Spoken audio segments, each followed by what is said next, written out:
that's going to offer us freedom, or offer us a place to live in. And that would mean that the desperate communities accustomed to receiving health care from immigrants may have to go without them. Jacob Ward, Al Jazeera, Walnut Creek, California. Not since the late 30s in Germany has a developed, forward-thinking, advanced country denied so many skilled workers based on race, religion, etc. And that's a foreboding sign. That's a terrifying and foreboding sign. The American First policy, you can see the rhetoric behind it. You can see the motive behind it. It's to try and rebuild America, make America great again, etc., etc. Try and bring jobs back to America. Of course, all of these reasons are very valid reasons and very good. But the strategy behind it, the side effects of that policy, and the way it's being undertaken, all smack of fascist Germany. They really do. And I've no hesitation that had it not happened during the 20th century with yellow stars on Jews' jackets to identify them, that Trump would come out with a crescent armband on all Muslims in the United States, which he has come very close to saying, or he has actually said recently as well. Folks, we're kind of come to the end of our show. I hope the show has kind of woken people up and shown them the importance of personalities when it comes to global politics and how it affects us as well. You know, I never thought, I mean, when 2 or 3 years ago, if someone started talking about possibilities of nuclear war and possibilities of war on a global scale, people would be like, nah, you know, that's not going to happen, things like that. But in actual fact, we do live in a very fluid, changing world. It does change very fast. And in many, many, many times in the past, before major wars have torn societies apart, many, many times there have been global leaders, there have been learned people who have said, no, this will not happen in our time. No, we live in a peaceful world. No, this cannot happen. It's always worth looking and anticipating the alternatives or the possibilities. And as you say, you know, expecting the best but preparing for the worst. It's always possible that the worst could happen. So not to catastrophize too much, but it is worth trying to prepare or just to see or keep in mind what may happen. Particularly when you have a man like Donald Trump at the helm of the United States of America.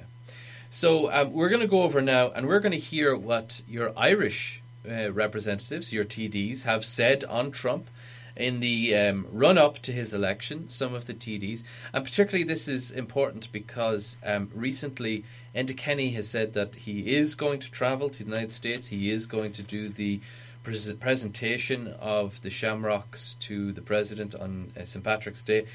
This is amid a call of many, many, many thousands who are asking the Taoiseach not to do this because of the racist policies that Donald Trump is advocating. So, we're going to listen to some of the Irish TDs on Trump.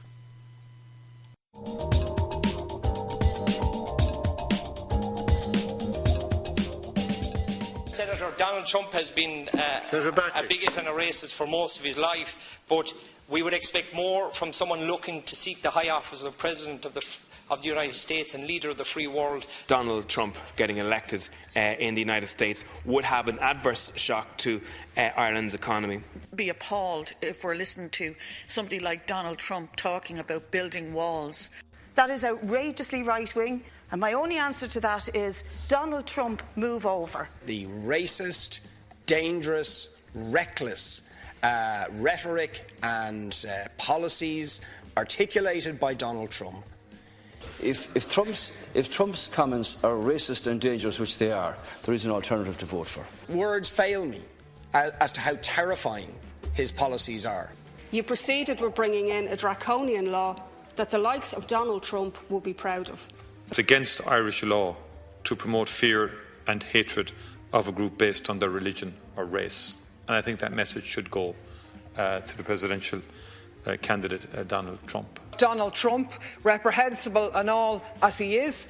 And God forbid Donald Trump in the White House. That this state will not tolerate the erection of Donald Trump-like borders. It is frightening to think that Trump will be the President of the United States. Dafter than anything Donald Trump has in mind. Everybody with any sense of justice would reject his racism, his xenophobia and his sexism, and every opportunity over the coming months we should do that. But we have our own Donald Trumps here, and we need to be conscious of that in terms of taxation. Such a destructive practice is Donald Trump economics.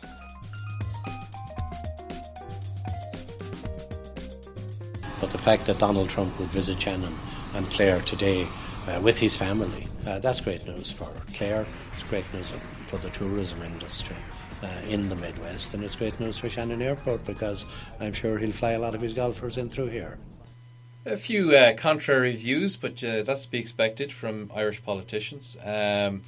So, yeah, we have... well, I mean, what can you do? Do you endorse a president who potentially can overlook so many illegal Irish immigrants in the United States, potentially can overlook our corporate tax rate and allow us to keep American businesses here?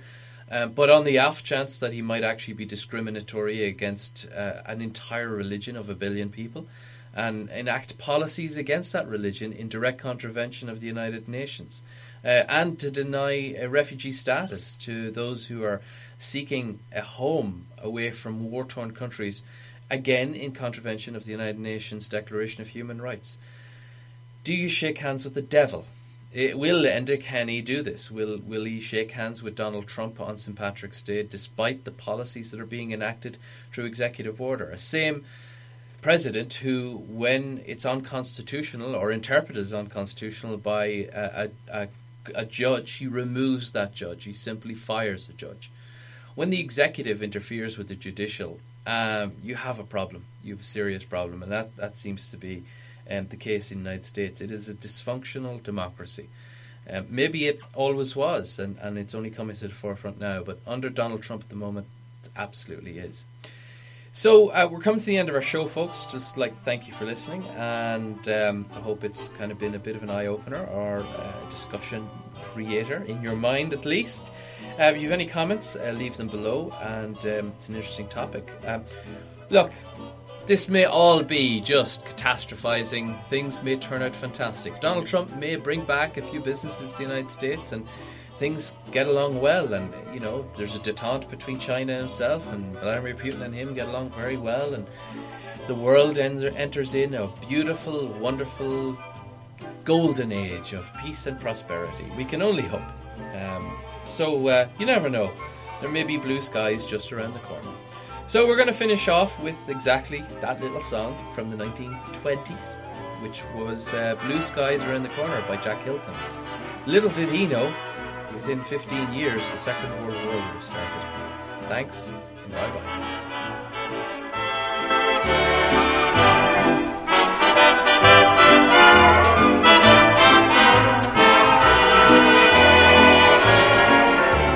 Blue skies around the corner, walk round the corner with me. Just round the corner you'll see those blue skies. Blue skies, there's nothing warmer. Won't you feel happy to be sharing the sunshine with me under those blue skies? Troubles may come, but troubles will go. Don't you ever worry anymore. Look at those skies, they're not telling lies. That's what they were put there for. Blue skies around the corner, everything's gonna be right. Never a cloud in those bright blue skies.